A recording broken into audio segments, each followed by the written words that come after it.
warahmatullahi wabarakatuh. Sanak saudaro, niniak jo mama, anak jo kemanakan, sarata orang-orang muda jo putih-putih bungsu, ketek indak bersabut namo, gadang indak baimbauan gala, di mana saja berada. Alhamdulillah, dengan izin jorida Allah subhanahu wa ta'ala, di hari ko, diikuti ko nambahi kita bersuah untuk bercerita tentang adat dan budaya nagari awak Minangkabau ko di tapian katonangko. Cerita nangkawak ceriton kini ko tentang pengaturan sako juku sako. Sebelum ko awak lah menceritakan itu tentang kedudukan peranan perempuan, kedudukan dan peranan laki-laki. Mengenai sako juku sako, tentu calik cie-cie. Yang pertama sako. Sako ko ndak nampak dah. Artinya serupa misalnya gala sako. Gala sako tu serupa pangulu, manti, malin, dubalang, imam, katib, bilal. Milik kaum yang tidak nampak adalah hak laki-laki dan tidak dapat diberikan kepada laki-laki lain di luar sukunya. Itu. Gelar sako diwariskan dari mamak ke kemenakan berdasarkan garis matrilineal atau dilihat ranji kaumnya. Gelar sako ini juga tidak boleh diberikan kepada perempuan. Itu sudah kita bicarakan sebelum ini. Kenapa perempuan tidak dibolehkan memakai gelar sako? Karena mereka adalah pemilik dari sako itu. Nah, kemudian seandainya di dalam kaum itu tidak ada laki-laki yang akan mewarisi gelar sako itu pada waktu itu, maka gelar sako itu digantung atau dilipat atau disimpan sampai nanti kaum itu mempunyai laki-laki sebagai pewaris, sudah dilahirkan segala macam, dan tidak boleh diberikan atau dipinjamkan kepada orang lain di luar kaumnya. Kemudian ada gelar muda atau gala mudo. Gelar mudo ini atau gelar muda ini diberikan kepada laki-laki yang akan menikah. Tapi tidak semua negari memberikan gelar muda ini. Ada beberapa negari yang tidak memberikan gelar muda kepada laki-laki yang mau menikah. Jadi pada negari-negari tertentu itu gelar muda ini diberikan kepada laki-laki yang akan menikah dan dapat diberikan oleh mamaknya atau bakonya, itu keluarga pihak ayahnya, dan dapat juga diberikan oleh keluarga istrinya atau mamak rumahnya. Nah itu. Dan biasanya kalau orang sudah menikah yang sudah diberikan gelar itu ada upacara pemberian gelar dan nama kecilnya tidak boleh lagi disebut karena dia sudah menikah. Itu artinya ketek banamu gadang bagala. Nah, itu. Kemudian apabila misalnya aturan itu dilanggar, kalau dulu itu kena denda. Karena itu sudah diberikan penghormatan kepada seorang laki-laki yang sudah berumah tangga, yang sudah menjadi orang dengan berumah tangga. Kemudian yang berikutnya ada gelar sang sako. Gelar sang sako ini itu adalah gelar kehormatan yang diberikan oleh Raja Pageruyung kepada seseorang yang dianggap berjasa menurut ukuran tertentu berdasarkan betali suto atau betali ame atau betali budi. Bisa saja tokoh tersebut berjasa untuk negara misalnya atau berjasa untuk Minangkabau misalnya. Gelar sang sako ini kalau di perguruan tinggi sama halnya dengan doktor honoris causa. Jadi seorang tokoh yang punya pemikiran, punya pendapat atau punya keahlian misalnya, maka pikirannya itu atau keahliannya itu dihargai dengan memberinya gelar doktor honoris causa, yaitu doktor penghargaan. Dia tidak melewati sekolah S2, S3 begitu. Kemudian kalau kita lihat dari gelar mudo tadi dan gelar sang sako itu bukan gelar fungsional. Sementara gelar sako tadi itu fungsional. Orang yang memangku gelar sako itu ada tugasnya, ada fungsinya di dalam kaumnya.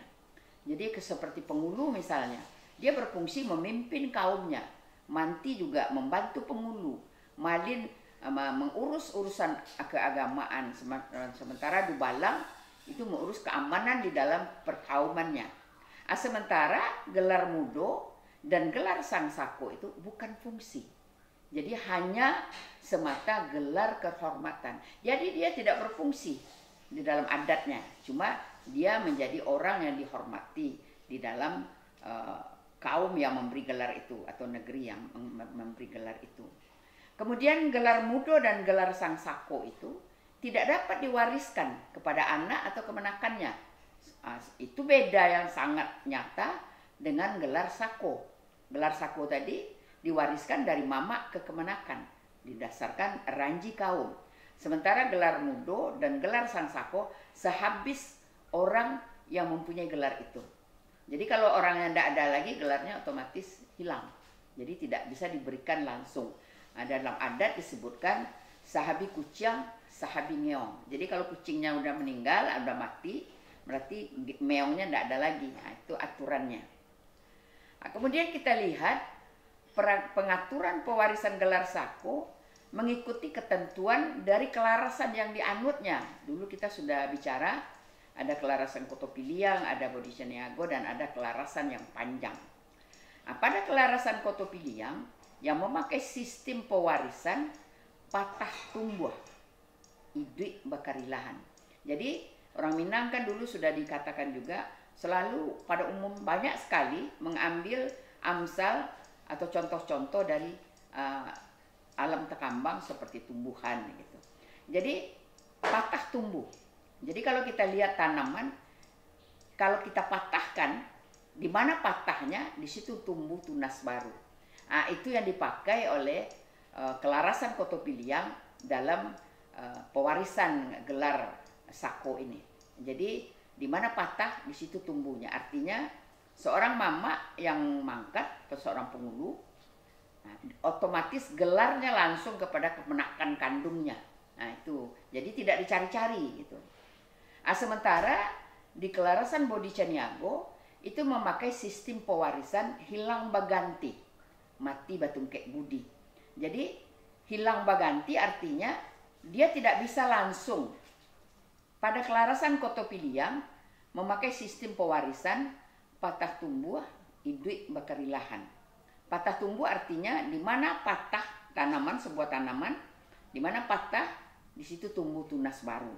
Jadi bagi orang Kotopiliang, kalau seorang mama atau seorang datuk meninggal, yang menggantinya otomatis adalah kemenakan kandungnya. Jadi tidak ada dicari-cari. Sementara pada Bodhisattva memakai sistem pewarisan hilang baganti.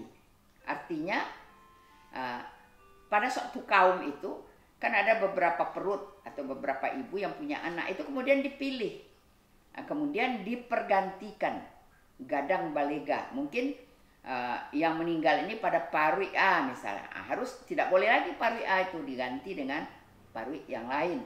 Nah, itu di dalam aturannya, tapi tetap merujuk kepada ranji kaum gitu. Nah, kemudian kita lihat pula pusako. Pusako adalah milik kaum yang tampak nyata, seperti sawah, ladang, rumah gadang, pandang pekuburan, tapian tampek mandi, ladang, dan segala macamnya. Nah, pusako ini dimanfaatkan oleh anggota kaum. Pemilik pusako itu adalah perempuan, itu sudah kita bicarakan sebelum ini. Nah, jadi laki-laki berhak mengatur pemakaiannya, tapi tidak berhak untuk memiliki pusako itu, memiliki menjadi milik dia gitu. Tapi dia punya hak untuk ikut memanfaatkan untuk kepentingan pengurusan kaumnya dari hasil pusako itu. Nah, jadi sebelum ini kan sudah kita lihatkan laki-laki ini adalah direksi, sementara ownernya itu adalah perempuan. Nah, itu. Dalam pengaturan pewarisan, maka di orang Minang semua harta atau pusaka yang akan diwariskan harus ditentukan dulu kedudukannya. Kedudukan harta pusaka itu dibagi dua. Yang pertama pusako tinggi, yang kedua pusako rendah. Nah, pusako tinggi itu diwariskan menurut garis matrilineal, dapat dianggap sebagai baitul mal kaum atau harta wasiat bagi kaum itu. Nah, pusako tinggi ini milik kaum, milik bersama, terutama milik kaum itu berdasarkan ranji matrilinealnya. Nah, pribadi-pribadi tidak memiliki harta itu, hanya memiliki secara hak pakai atau dalam adat disebut ganggam bauntua. Jadi tidak ada milik pribadi tentang harta pusako tinggi. Nah, pusako tinggi ini itu yang kita dapatkan, diwarisi dari nenek kita dulu, entah sudah berapa tingkat sampai ke atas, dan kita tidak tahu bagaimana dia mendapatkannya dulu. Jadi itu yang kita terima, yang diwariskan terus menerus kepada perempuan di dalam kaum itu. Nah, pusako tinggi ini tidak boleh dibagi dan tidak boleh dijual. Jadi walaupun dibagi antar di dalam kaum misal, tidak boleh dibagi. Artinya tadi kan sudah kita katakan tidak ada hak pribadi. Kalaupun ada pribadi itu hanya hak pakai. Hanya boleh digadai. Nah, itu apabila terjadi sesuatu yang sulit yang tidak dapat diatasi. Nah, kalau dulu dikatakan dia istilahnya gadih gadang indak belaki. Artinya anak perempuan di dalam kaum itu belum mendapatkan suaminya.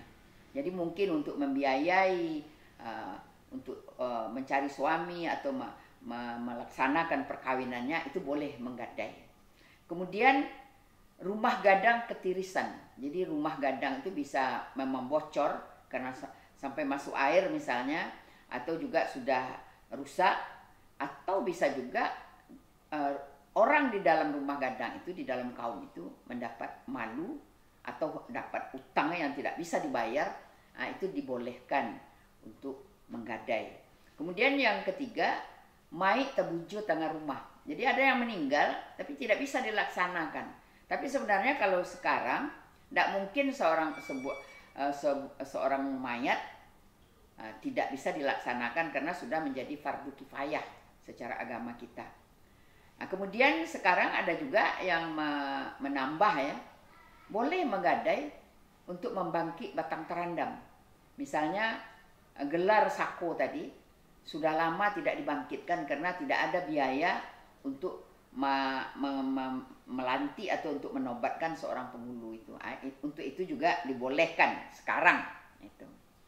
Kemudian kita lihat pusako rendah. Nah, pusako rendah adalah harta pencaharian yang didapat orang tua kita, ayah dan ibu kita, selama perkawinan antara suami dan istri. Harta ini diwariskan menurut hukum waris Islam. Jadi ada aturannya, anak laki-laki mendapat 2 kali anak perempuan. Gitu.